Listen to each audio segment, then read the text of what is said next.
بندے کے جسم پر ہاتھ پھیرتا ہے تو اس کے کلمات کی اتنی تاثیر ہے کہ بندے کی عشاء کی نماز بھی، فجر کی نماز بھی، تہجد بھی، سب کچھ رہ جاتا ہے۔ تو کیا انسان اس سے بھی کمزور ترین ہے کہ اللہ تبارک و تعالیٰ کے اچھے اچھے نام، اسماء الحسنی پڑھے اور اثر نہ ہو؟ قرآن کریم کی کوئی آیت پڑھے اور اس کے اوپر اثر انداز نہ ہو، یہ کیسے ممکن ہے؟ لکھ کر کوئی اپنے پاس رکھے اور اثر نہ ہو۔ آج بڑے بڑے لوگ کہتے ہیں جی قبرستان میں قرآن پڑھنا، لکھ کے پاس رکھنا، تعویذ کی صورت میں لٹکانا، یہ دم درو جھاڑ پھونک کرنا، یہ سب غیر شرعی ہے۔ وہ شریعت ان کو مبارک ہو، ہمیں تو اپنے نبی کی شریعت اچھی لگتی ہے۔ کھولیں احادیث کی کتابیں جہاں ذکر کے فضائل، ذکر کی اہمیت، اسماء حسنی، قرآنی آیات، احادیث مبارکہ پڑھنے کی فضیلتیں بیان کی گئی ہیں۔ تو بہرحال اللہ تبارک و تعالیٰ کا ایک نام السلام،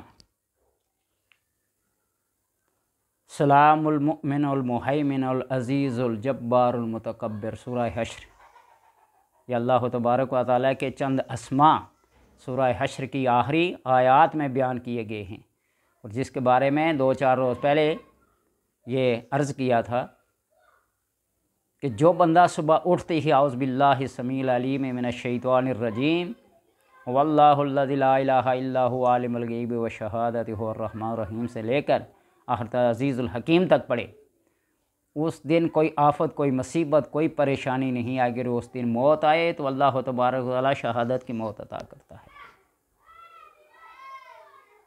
اور یہ سلام اللہ کا یہ نام اگر کوئی بندہ لکھ کر اپنے پاس رکھے، جہاں کہیں بھی جائے گا امن اور سلامتی میں رہے گا، کوئی زہریلا جانور، کوئی بچھو، کوئی سانپ ڈانگ مار بھی لے، اس کے زہر کا اثر نہیں ہوگا۔ کوئی درند چرند پرند چیر پھاڑ کرنے والا، نوچنے والا اس کے قریب نہیں آئے گا۔ یہ بات کنفرم ہے۔ اس آیت کے بارے میں کہا جاتا ہے سلام علی نوح فی العالمین، جہاں خطرہ ہو بچھوؤں کا، سانپوں کا اور زہریلے جانوروں کا، تو آپ پڑھ کر اپنے اوپر دم کر لیں، اپنے چاروں طرف حصار کر لیں۔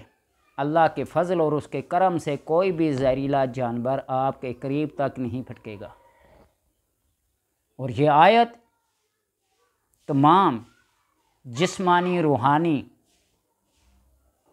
بیماریوں کے لیے کام کرتی ہے، اور حسن وہ جادو جنات جس کی وجہ سے انسان کمزور پڑ جاتا ہے، اس کے کاروبار، اس کے روزگار بند ہو جاتے ہیں، رشتے ناتے سارے کٹ جاتے ہیں۔ اور یہ بندہ جب آیت پڑھتا ہے تو انسان کے اندر جتنے بھی عناصر ہیں، آبی، خاکی، بادی،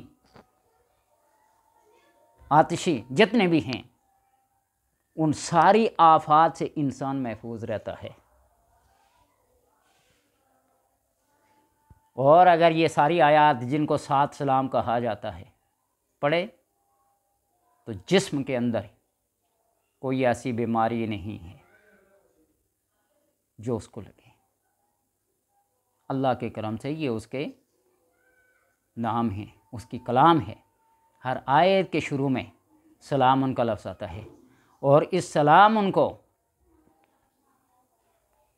اگر بندہ لکھ کر اپنے پاس رکھے تو یہ باتیں بتلائی ہیں، اور اگر اس کو پڑھے اور پڑھ کر کسی کے اوپر دم کرے، جس مرض میں وہ مبتلا ہوگا اللہ تبارک و تعالیٰ اس کی اس مرض کو سلب کر لے گا اس اسم کی برکت سے۔ میں فخریہ طور پہ تو نہیں، تحدیث نعمت کے طور پر یہ بات کہتا ہوں۔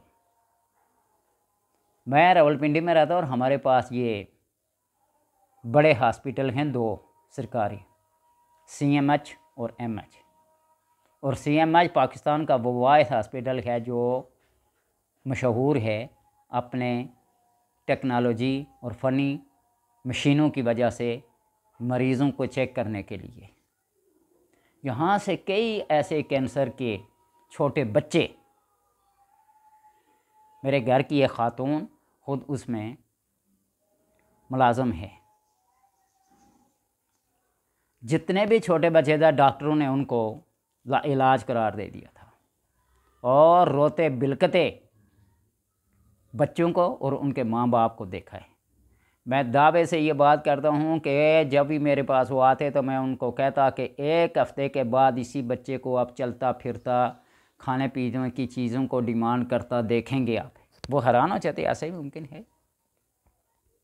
ہے ممکن۔ بے شمار ایسے واقعات ہیں، حادثات ہیں۔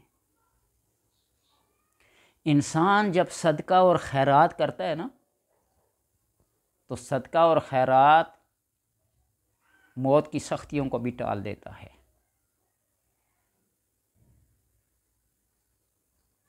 موت کو جو بندہ دوست رکھتا ہے نا، موت اس کو پھر قریب نہیں آتی ہے۔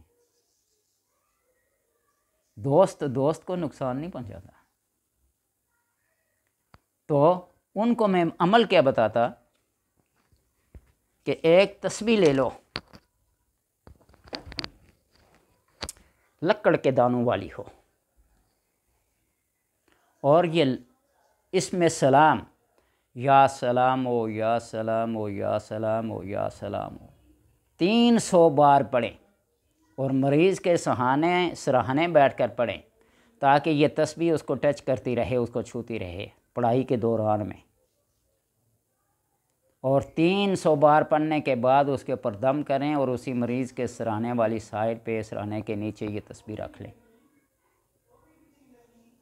اور اپنے حسب توفیق 10 روپے 20 روپے 100 روپیہ 5000 جتنا بھی آپ کر سکتے ہیں، ایک نوٹ لیں، اس کے اوپر دم کر کے جسم کے اوپر پھیر کے تسبیح کے ساتھ سراہنے کے نیچے رکھ لیں،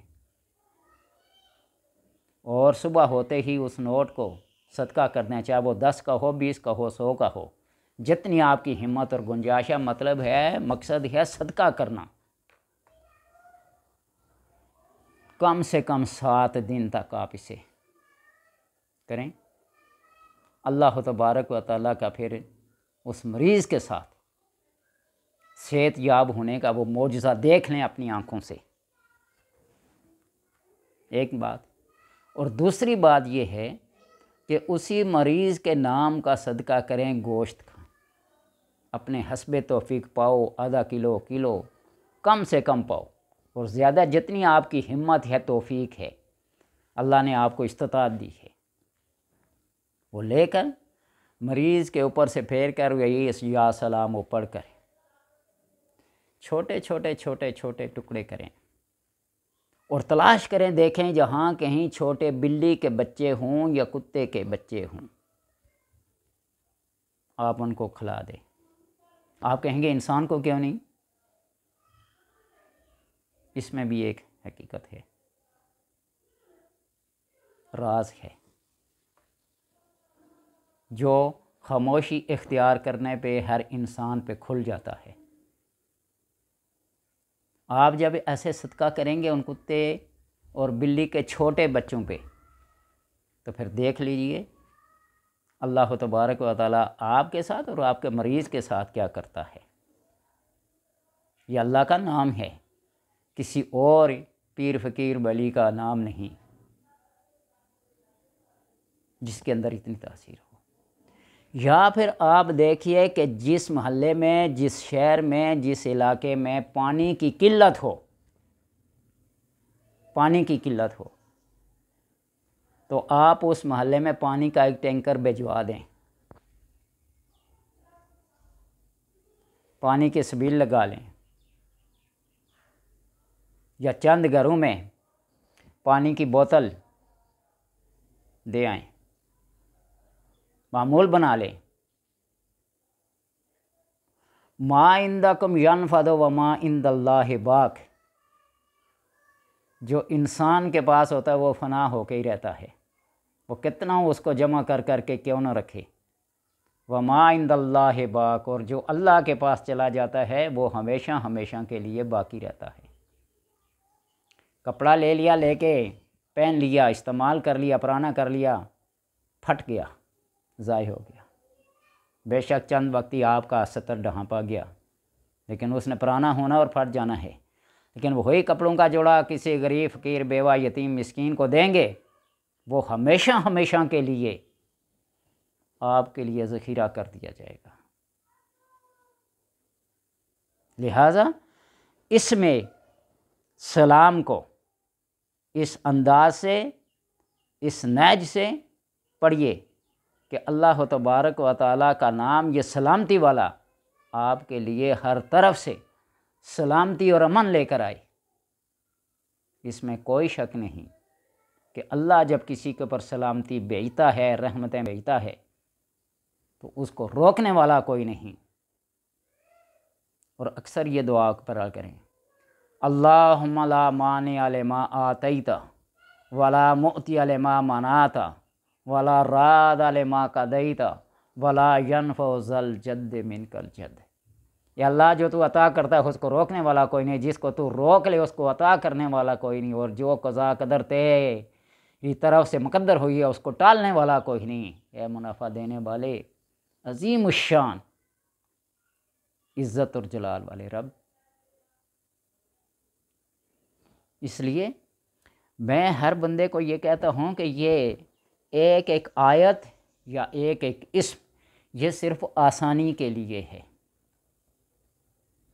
اگر آپ میری وہی بات بار بار رپیٹ کرتا ہوں کہ اسماء حسنہ پورے کے پورے جو ہمارے علماء نے احادیث میں یا دیگر کتابوں میں 99 اللہ کے 99 نام، اس کے تو بے شمار نام ہیں، لیکن جو مشہور کتاب و حدیث میں آئے ہیں ان کو پورے کے پورے پڑھنا شروع کر دیں، اور قرآن کریم الحمدللہ رب العالمین سے لے کر من الجنۃ والناس تک ترتیب کے ساتھ پڑھنا شروع کر دیں، تو اللہ تبارک و تعالیٰ کا جو کرم انسان کے شامل حال ہوتا ہے نا، اس کا کوئی شمار نہیں، کوئی حساب نہیں کہ اللہ اپنے بندے کے ساتھ کیا سلوک کرتا ہے۔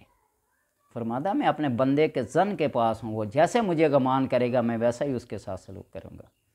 اللہ تبارک و تعالیٰ یہ دعا ہے کہ وہ اپنے اسماء اور اپنی کلام سے فائدہ اٹھانے کی توفیق عطا فرمائے۔